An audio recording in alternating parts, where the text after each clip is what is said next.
په وینزویلا کې مرګونې زلزلې د وژل شویو شمېر 188 ته لوړ شوی. د وروستیو راپورونو له مخې په وینزویلا کې د پرله پسې زورورې زلزلې له امله لږ تر لږه 188 کسان وژل شوي او تر 1050 ډېر نور ټپیان شوي دي.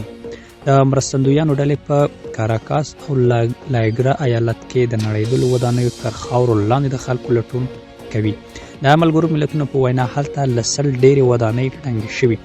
په ویډیوګانو کې لیدل کېږي چې خلک د ځان ژغورنې لپاره منډې وهي. دغه زلزله چې ځواک یې د ریکټر په کچه 7.2 او 7.5 درجې و یوازې د یوې دقیقې په واټن کې رامنځته شوې.